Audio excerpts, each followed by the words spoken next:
There was an explosion and suddenly, a phoenix-shaped fire beast talent was released, shocking everyone. Surprised, Xiaoan exclaimed that it was Little Phoenix, and his grandpa replied that the phoenix-shaped fire talent is a gift from the S-level talent and said that the current generation of the Feng family must be very good. Xiaoan thinks of how he planned to show off in front of Qianyu to see her shocked expression, but unfortunately, they both have S-level talent. Xiaoan tells his grandfather he will head home since there's nothing else to see, and his grandpa called out Angelica and Peony. They are the new guard appointed to stay with Xiaoan wherever he goes, as he just awakened his S-level talent and there will be some people who will offend him.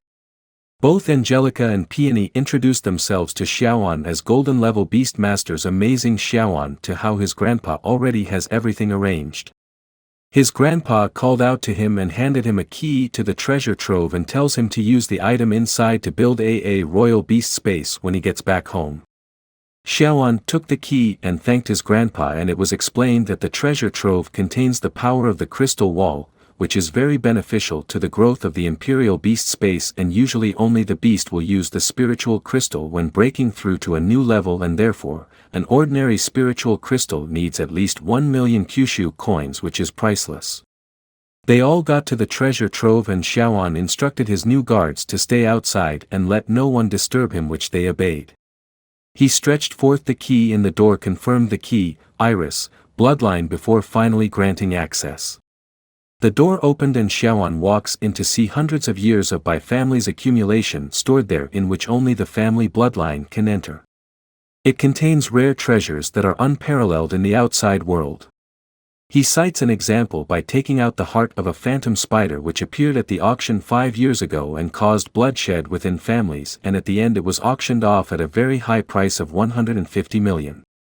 Xiaoan found the crystal box with the apocalypse eye and takes it out. He revealed that the box is roughly $300, and when converted to Kyushu coins, it's 300 million. He revealed that there is more than a dozen of the iron boxes there, bringing a big smile to his face. He gathers all the boxes and explains that the power of the imperial space is closely related to the owner's imperial talent, and for AF level talent they would need at least 1 spiritual crystal to construct their beast space. He further said that the S level needs about 30 crystals, but he has a mystical talent, so he will need about 200 to 300 spiritual crystal. Xiaoan used the apocalypse eye to check the requirement needed for his beast space and was stunned at the list of categories he got. He exclaimed how his new ability is more exaggerated than an encyclopedia and his mystical talent might have more function waiting for be explored, and decides to build the imperial space first. He chose the perfect myth imperial beast space and the building began. Meanwhile, Xiaoan's father is still amused by his son's awakening talent, which everyone was talking about, and how dignitaries are looking for their young son and want to get in contact with him. Xiaoan's mother smiles and informs them of Mr. Feng also inquiring about their son and if he also has an engagement. Xiaoan's father inquires from grandpa if their son will be okay since he has been in the treasure trove for a week, and grandpa explains to him that Xiaoan's S-level talent is rare and requires more time and energy to build a beast space than others. Grandpa suddenly perceived an unfamiliar breath and joyfully informs the others that Xiaoan's space construction was completed. Concentrated Xiaoan was using his aura to construct the beast space, and when it was all done, he slightly opened his eyes but was stunned at the sight of his royal space and exclaims how amazing it is. He explains that the textbook says that the first time building a space will take about 10 bisecting white space, but his space can accommodate at least 1,000 white bisecting, and there are also mountains and rivers. He used the mystical eyes to see the details of his space and was amazed. He explained according to the mystical eyes that there was no collateral effect in the imperial space, and only in special cases can collateral effect occur, and his space has only 3 effects, but they can all be compared to heaven's existence. He explained that there is a rule in the orc that the greater the potential, the longer the growth cycle, which means, many beast masters will be exhausted before the spirit beast will show their true strength, but in his space, those spirit beast with greater potential will grow quickly. He explained to counteract the negative effects that if in battle, pets are injured, controlled or burned and they lose their fighting power, as long as he puts them in his space and release them again, their health will be fully restored. He lastly explained the inspire hidden talent, He says it is more disastrous that the talents of the beast is fixed since their birth and only the best legendary treasures can strengthen or change the talents of the beast, and his space can simulate hidden talents and there is no limit to how many times it can be done. While he was walking out, he says the perfect level of the Imperial space cost 999 spiritual crystals to build and he wasn't disappointed. It cost more than 1 billion yuan to build, which is definitely not affordable by an ordinary family. He is surprised to see his family outside waiting for him and asking how he is. He was fed and watched by his family while he ate to his full. He called out to his grandpa informing him about the completed Imperial space and the cost to build it. His father screamed, leaving the rest of the family full of smiles. His father, still shocked, called him a prodigal son but is interrupted by grandfather saying their family is rich but other families might not be able to afford it, and he didn't expect the variation S-level talent to be that expensive. He tells a filled Xiaoan that the red-eyed goldfish laid its eggs sometimes ago and he can have a look if he likes, and also the eggs can be contracted to become a beast, which made Xiaoan smile brightly. Later that day, Xiaoan and his grandfather went to the spirit beast egg repository. Xiaoan was totally amazed after checking out the potentials of the eggs in the repository through his mystical eyes.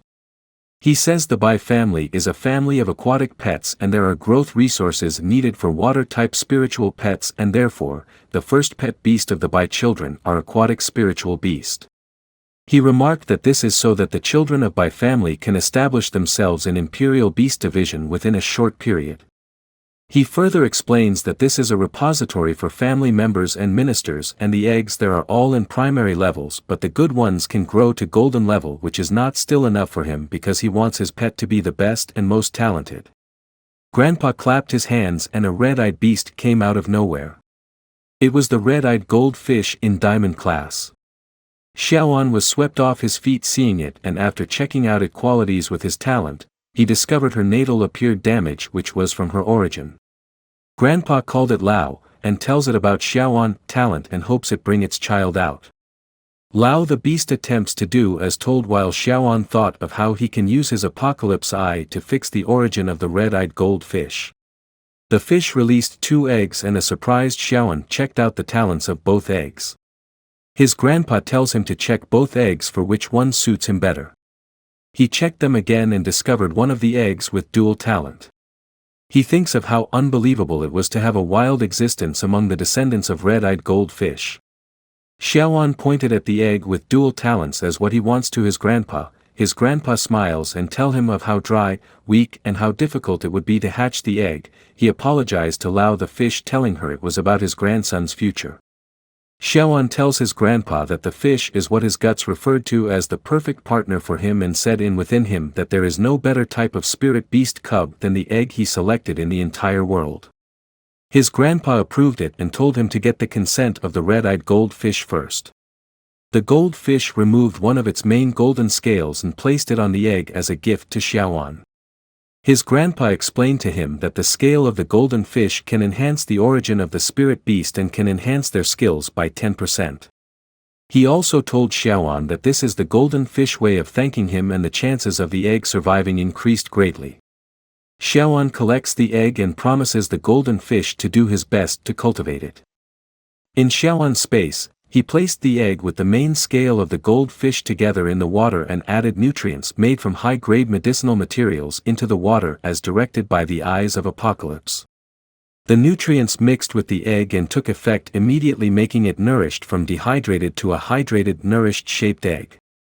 Xiaoan was surprised after using the method provided to him by the Eye of Apocalypse to elevate the spirit beast to its prime state, and he can now confidently form a contract with the white-scaled fish, which is the spirit beast. He meditated and focused his aura on the white-scaled fish till he was surrounded with blue flames, and the contract was finally established. At that instant, the egg cracked and behold was a blue-eyed white-scaled fish. A month later, the white-scaled fish is seen fighting other aquatic beasts fiercely and defeating them with just a single blow. Xiaoan explains that after the contract with the white-scaled fish was made, he puts it in the space meant for cultivating mystical beast, and soon the beast was triggered and new talents were awakened. It has S-level power with purple skill, and its qualifications have also been upgraded from the golden purple to the mid-level king. Everyone around exclaimed how amazing the white-scaled fish was, as it was able to defeat a 5th-order beast just a month after its birth. Xiaoan explained that the white-scaled fish are special but can't fight against the water type of spirit beast, and it has to fight against high-level spirit beast in order to grow from neutral realm to the black iron realm. The world of the spirit beast is divided into neutral, black iron, bronze, silver, gold, diamond, amethyst, kings, epic poem, legend and god.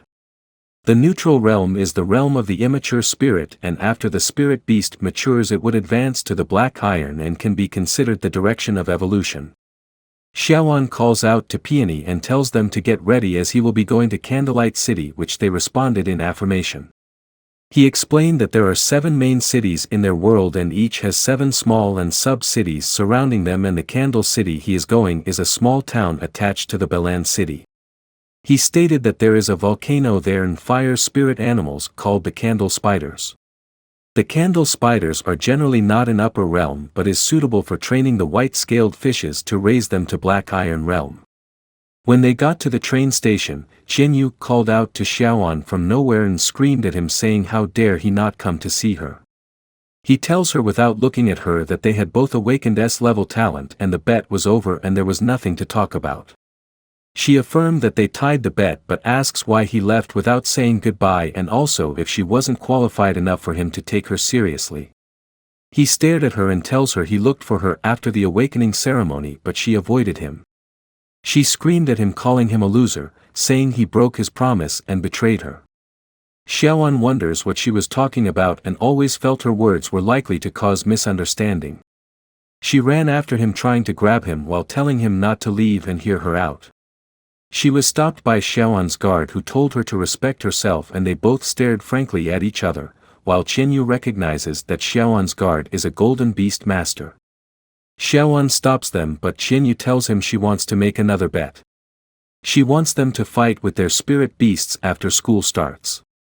Xiaoan agreed without stress but thought of how bad her personality was and how he wants to pick her up and beat her up.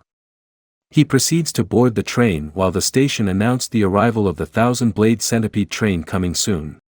While waiting, the station announced further that the centipede was heading for Candlelight City and passengers should walk according to the platform and line up according to their car number. When the centipede arrives, it was explained that there are a dangerous field full of spirit beast along the main city which few humans wander out alone to hunt there. There was a need to travel through cities, and this transportation was transformed from a spirit beast animal to the 1,000-blade centipede. The train stopped and the door opened, revealing the train hostess, who ushered him in and scanned his ticket.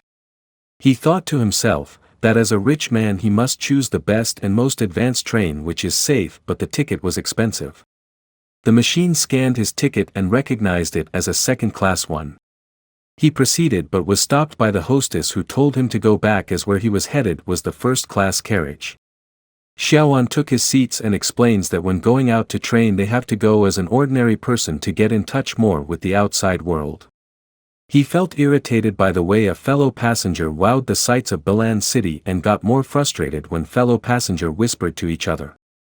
He used his Eye of Apocalypse to check the talents of other passengers' spirit beasts and exclaimed how most of them were still weak after a whole year. He smiled widely, thinking of how common and ordinary their pets are, and thought of how far they were from him who has his own golden fingers. What happened when Xiaoan got to the Candle City? Can his white-scaled fish defeat the candle spiders? If you want the next part, kindly leave a comment. Don't forget to like and subscribe for more videos like this.